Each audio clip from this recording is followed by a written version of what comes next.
Welcome back to the True Crime Kid channel, and in this video we'll be taking a look at two of the northeast of England's most legendary and infamous hard men. Both men were well respected and feared, and in their time two of the most dangerous men in the northeast of England, who would eventually cross paths in a bitter and now legendary feud. Before we start and get into the rivalry, we'll go into a quick backstory of both men. Lee was born in South Bank, Middlesbrough on June the 11th, 1965.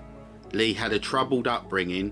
He was bullied and abused as a kid, and from a young age, Lee was always fearless, and one day he swore he'd get his revenge. This aggressive mentality would turn Lee into a ruthless and brutal street fighter as he would grow up in the streets of Middlesbrough.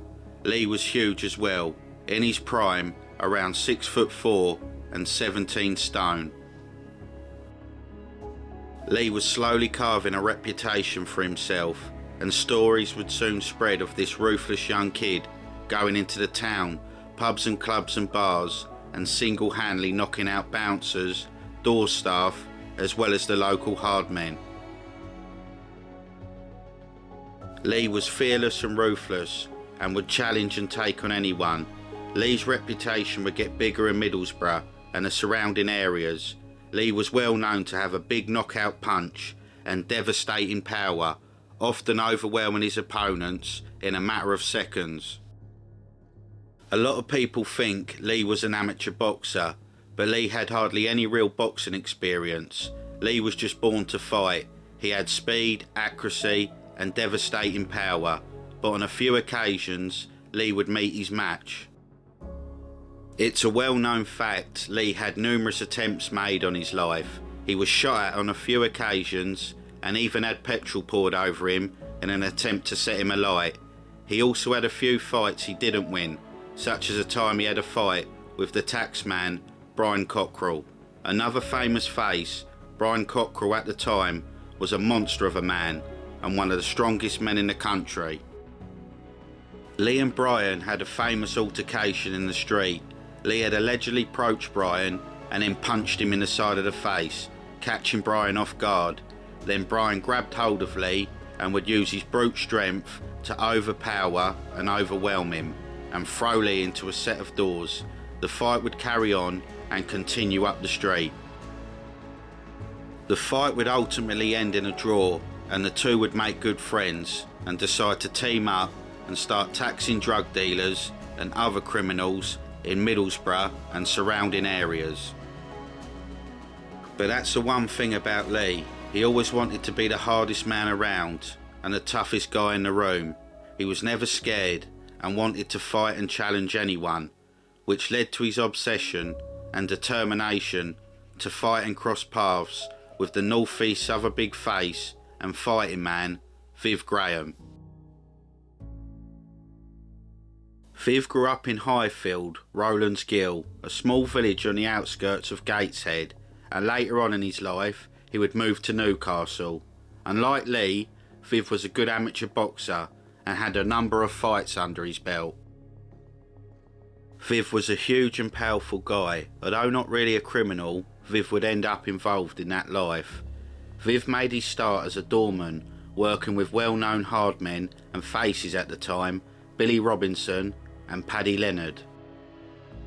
Not too long after this, Viv was operating a small army of doormen, protecting various licensed premises in central Newcastle and the Wall's End area. Unlike Lee, Viv was a smart and accomplished businessman who was earning a lot of money at the time, with interests in a lot of different things, and controlled most of the doors around that time. Viv also liked to spend a lot of money. He had a very large gambling addiction, but Viv did have a fearsome reputation, and he beat up a lot of the local hard men, faces, bouncers and top criminals in the area to rise to the top of Newcastle's underworld. Newcastle at the time was run by different crime families and various organisations, and these people would use Viv as their muscle and to do their dirty work, such as the famous incident in Hobo's nightclub in 1989, where Viv can be seen on CCTV brutally attacking fellow bouncer Stuart Watson. Viv would cut ties with the crime families and the organisations after this incident at Hobo's nightclub. Not long after, he would start receiving death threats and attempts on his life. But Viv was powerful. He controlled the doors, which would make a lot of other criminals very jealous, angry and bitter, as Viv had the last say on everything. This would of course upset the wrong people. Local firms and crime families would obviously not be pleased with this, as it meant they would now be losing money and losing their profits, and I believe this is where the rivalry and the feud with Lee would begin. This rivalry and feud would come more from Lee's side. Lee would be the aggressor.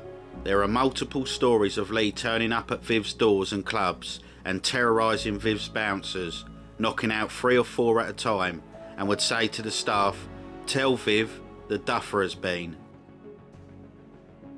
There is no doubt that Lee went looking for Viv on a few occasions, and because of these incidents Viv would lose face and people assumed that Viv was scared.